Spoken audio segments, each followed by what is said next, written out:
అందరికీ నమస్కారం. పత్రిజీ అమృతోత్సవ కార్యక్రమానికి అందరికీ స్వాగతం, సుస్వాగతం. పత్రిజీతో ఎంతో మందికి మరి సాన్నిహిత్యం ఉంటుంది, మధుర స్మృతులుంటాయి, మధురానుభూతులుంటాయి. మరొక్కసారి పత్రి సార్ గురించి తలుచుకోవడానికి చక్కటి సందర్భం ఈ పత్రిజీ అమృతోత్సవ కార్యక్రమాలు. సో దీని గురించి తెలియజేయడానికి ఈరోజు మనతో పాటు ఉన్నారు ఆదోని నివాసి సీనియర్ పిరమిడ్ మాస్టర్ సంధ్యారాణి గారు. వారితో మాట్లాడి మరిన్ని విషయాలు తెలుసుకుందాం. మేడం నమస్తే. నమస్తే. మేడం ముందుగా మీ ధ్యాన పరిచయం. 1999లో ధ్యానం అన్న మాట వినడం జరిగింది. మా ఫ్రెండ్ వాళ్ళ ఇంటికి వెళ్ళినప్పుడు ఆమె తన అనుభవం చెప్తూ ధ్యానం చేయండి, ప్రతిరోజు మా ఇంట్లో 11 నుంచి 12 గంటల వరకు ధ్యానం జరుగుతూ ఉంటుంది, రండి అని ఇన్వైట్ చేశారు నన్ను. సరే, ఆ టైంలో ఫ్రీగా ఉంటాం కదా, వెళ్దాము. నాకు నచ్చింది ఏంటంటే, మీరు ఎప్పుడైనా రండి, ఎప్పుడైనా వెళ్ళొచ్చు, ఇంత సమయం ఖచ్చితంగా ఉండాలి అనేది ఏం లేదు, మీరు మధ్యలో లేచి వెళ్ళిపోయినా పర్వాలేదు అని చెప్పారు. నాకు అప్పుడు 5 నెలల బాబున్నాడు కాబట్టి ఎక్కువ సమయాన్ని అంటే నాకు ధ్యానం అనేది దాని గొప్పతనం అప్పటికి తెలీదు. సరే, ఏదో ధ్యానం అన్నారు, లీజర్ టైము, వెళ్దాము, ఇంతవరకే. కాబట్టి ఆ విషయం నచ్చి వస్తానని చెప్పి వెళ్ళాను. వాళ్ళ ఇంట్లో 11 నుంచి 12 గంటల వరకు ధ్యానం చేయడం జరిగింది. అది శ్వాసను గమనించండి అంతే చెప్పారు. కూర్చున్నాము, 1 అవర్ ఎలా గడిచిపోయింది అనేది నాకు తెలియలేదు. చాలా బాగా అనిపించింది. తర్వాత సీనియర్ మాస్టర్స్ వచ్చి వాళ్ళు ధ్యానం గురించి గైడ్లైన్స్ ఇవ్వడము, ధ్యానం ఎలా చేయాలి, ఎట్లా అనేదాన్ని చెప్పారు. వాళ్ళు చెప్పిన ప్రతి విషయం కూడా నేను ఆచరించాలి అన్నట్టుగా ఆచరించాను. చాలా అద్భుతంగా అనిపించింది. చిన్న బాబు ఉన్నాడు కాబట్టి బాబుని ఒళ్ళో పడుకోబెట్టుకొని ధ్యానం చేయండి అని చెప్పారు. వాళ్ళు మనకన్నా గ్రేట్ సోలు అని చెప్తే నేను బాబుని ఒళ్ళో పడుకోబెట్టుకొని ఫీడింగ్ ఇచ్చేటప్పుడు అలా ధ్యానం చేసేదాన్ని. చాలా అంటే నాకు అవన్నీ అనుభవాలని నాకు తెలియదు. శరీరం తేలికవటము, కనుబొమ్మల మధ్య వెలుగు రావటము, ఇలాంటివన్నీ అనుభూతి చెందాను. అవన్నీ ఒక గొప్ప అనుభవాలని నాకు తెలియదు. తర్వాత ఒక 15 డేస్ తర్వాత రమేష్ సార్ అని చెప్పేసి ఆయన వచ్చారు.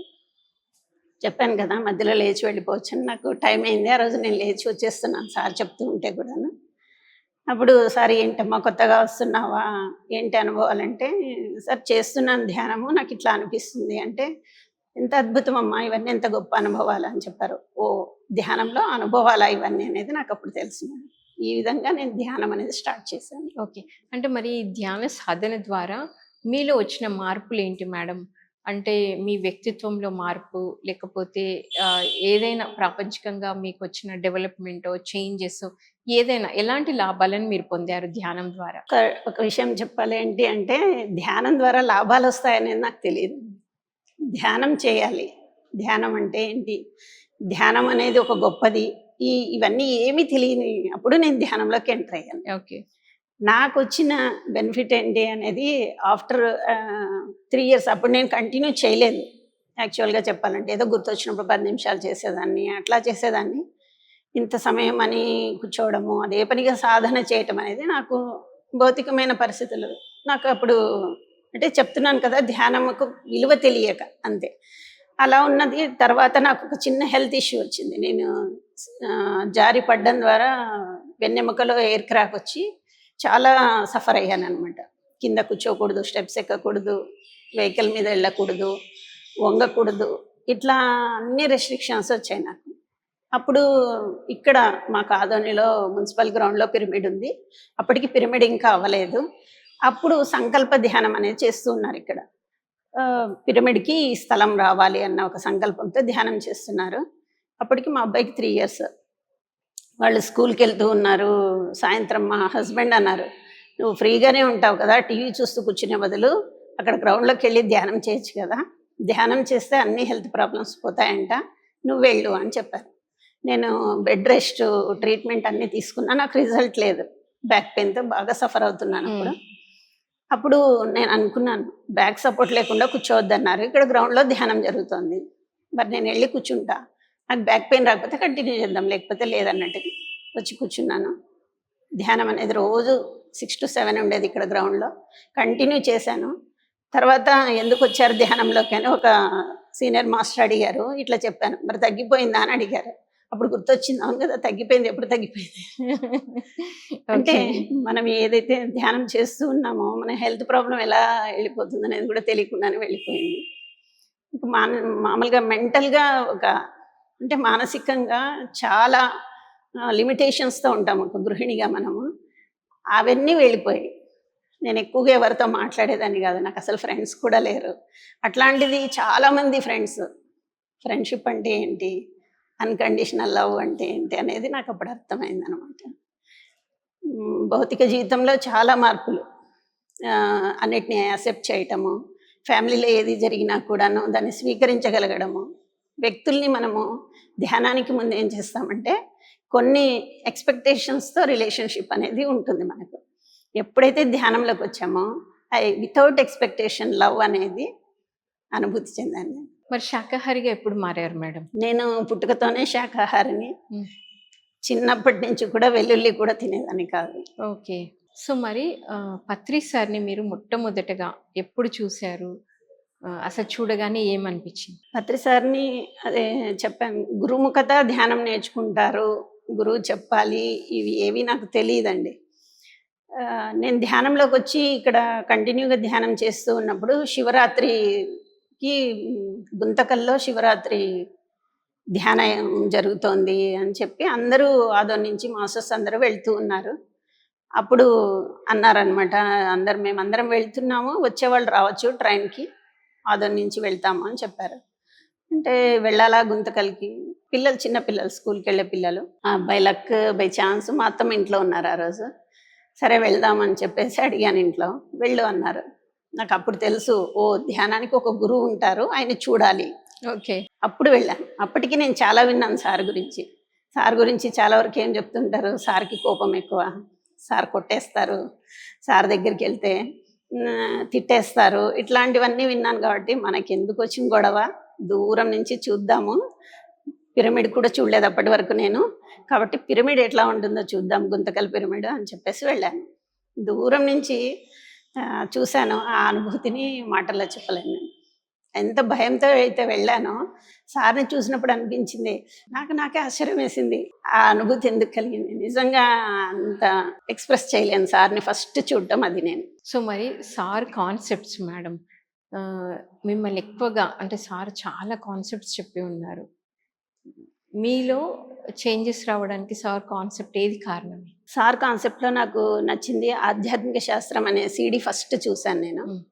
అసలు ఆధ్యాత్మిక శాస్త్రం అంటే ఏంటి, 8 విభాగాలతో కూడినది, ఇదా ఆధ్యాత్మిక శాస్త్రం. ఆ సీడీ ఎన్నిసార్లు చూసానో నాకే తెలియదు. తర్వాత స్పిరిచువల్ రియాలిటీ, ధ్యానంలో మనకు వచ్చినటువంటి అన్ని డౌట్స్ని అది క్లియర్ చేస్తుంది. ఆ స్పిరిచువల్ రియాలిటీ అదొకటి నాకు నచ్చింది. తర్వాత వాక్క్షేత్రం, ఏ నోటిలోని మాట నుదుటి మీద వ్రాత అని చెప్పే ఆ కాన్సెప్ట్ నాకు చాలా ఆచరించాలి. ప్రతి ఒక్కరూ వాళ్ళ జీవితంలో ఏ ఇబ్బంది లేకుండా, ఏ బాధలు లేకుండా ఉండాలంటే వాక్క్షేత్రం సరిగా ఉంటే చాలు అన్నది, అది ఒకటి నాకు చాలా నచ్చుతుంది. తర్వాత పత్రి సార్ చెప్పినటువంటి ఆదర్శ సూత్రాలు 18 కూడాను ఆచరించడానికి కొన్ని ఆచరించలేను, కొన్ని నా వరకు నేను కొన్ని ఆచరించలేకపోతున్నాను.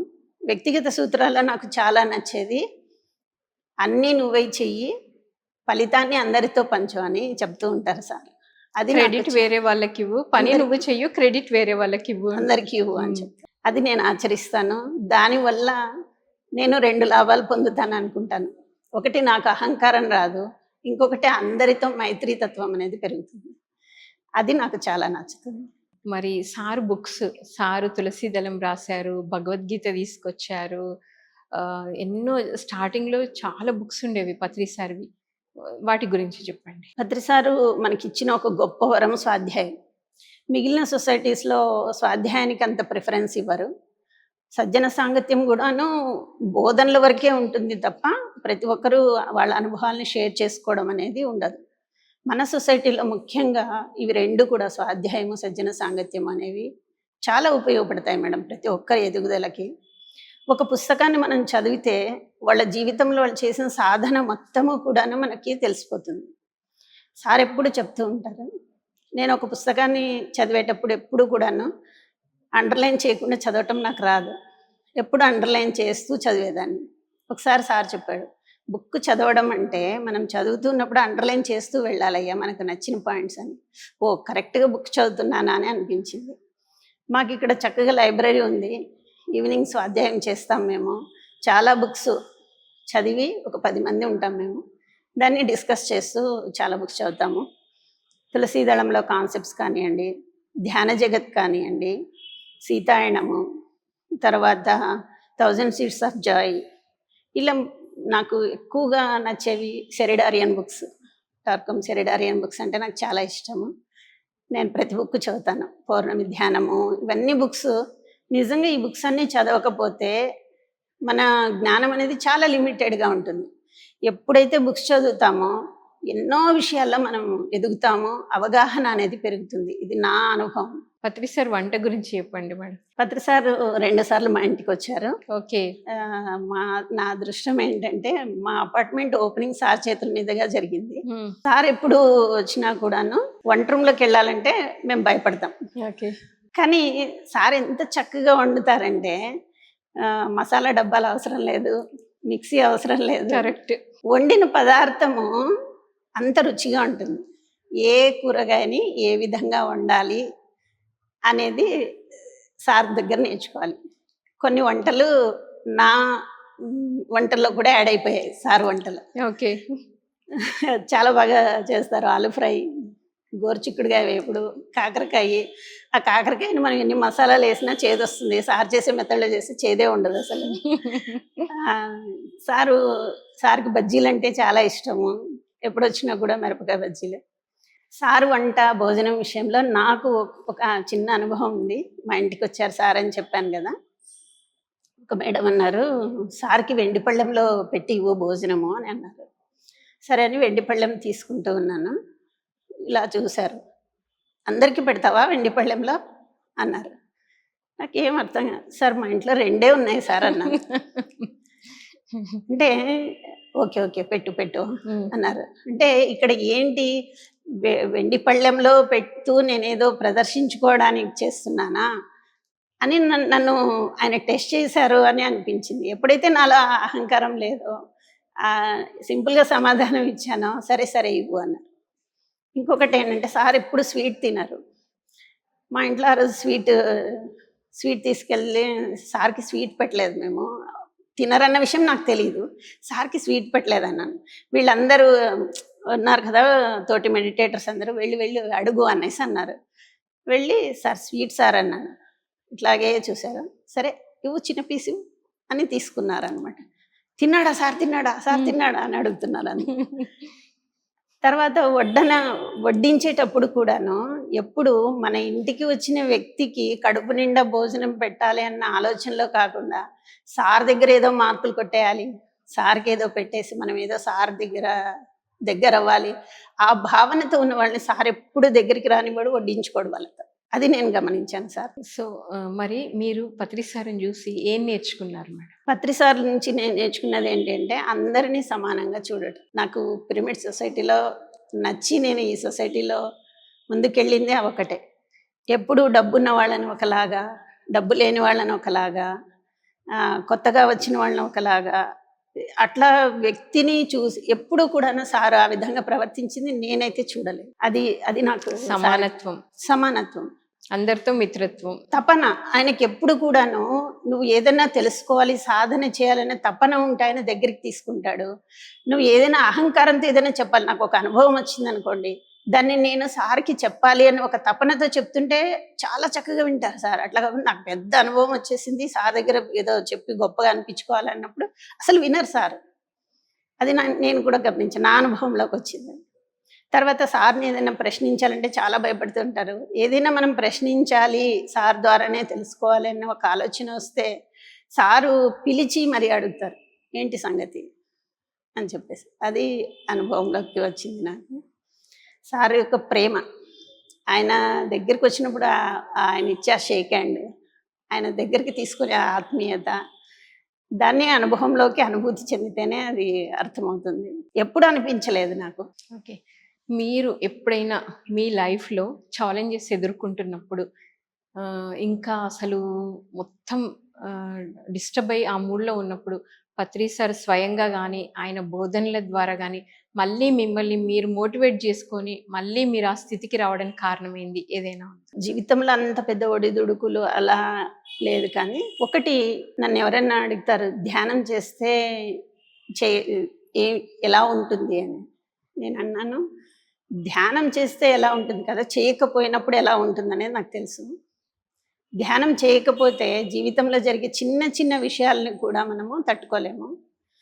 ఎప్పుడైతే ధ్యానం చేస్తూ ఉంటామో, దాన్ని సాక్షిగా చూడగలుగుతాము అని అదొకటి.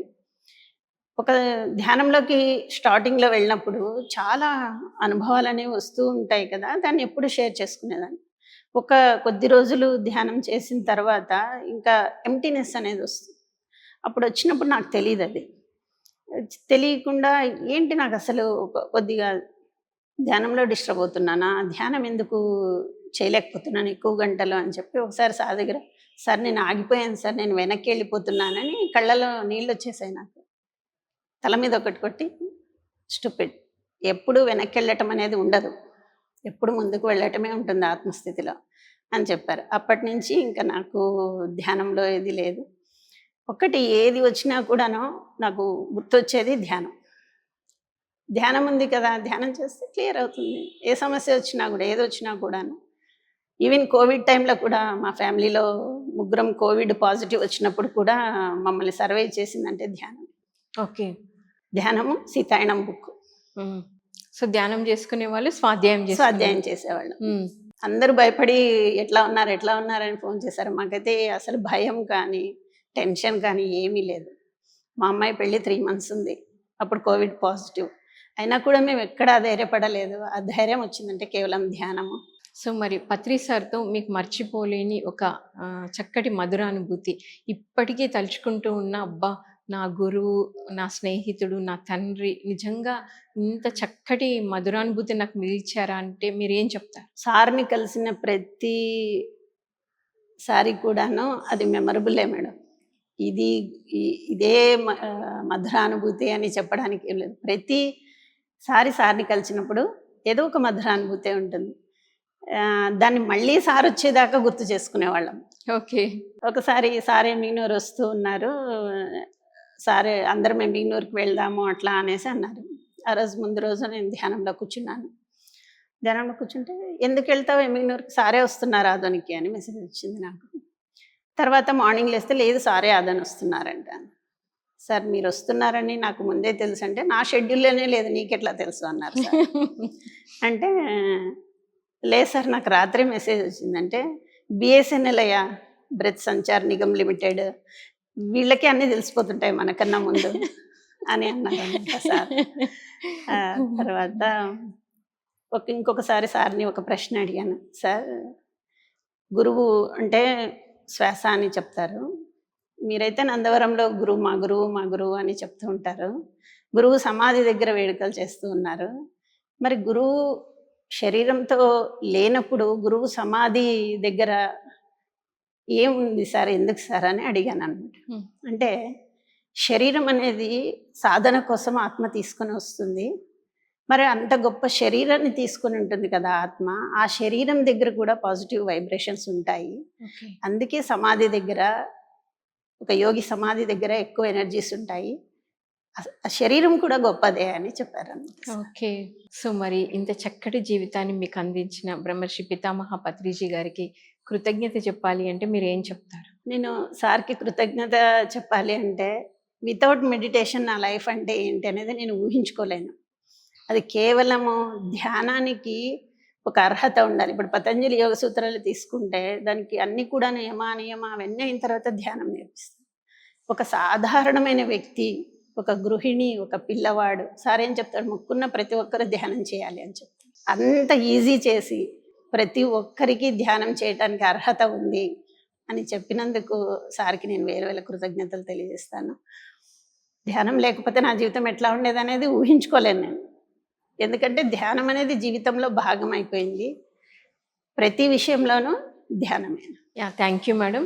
మరి పత్రిజీ అమృతోత్సవాల సందర్భంగా పత్రిజీతో మీకున్న అనుభవాలని, అనుభూతులని మాకు తెలియజేసినందుకు thank you. Thank you so much. ఈ అవకాశాన్ని కల్పించిన పిఎంసి ఛానల్కి మీకు కూడా నా కృతజ్ఞతలు. Thank you. సో విన్నారు కదండి పత్రిజీ అమృతోత్సవాలు.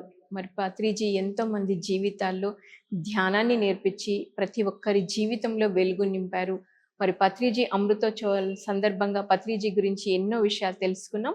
మరొక కార్యక్రమంలో మళ్ళీ కలుద్దాం. అప్పటి వరకు చూస్తూనే ఉండండి పిఎంసి ప్రతిక్షణం సత్యదర్శనం. Thank you so much.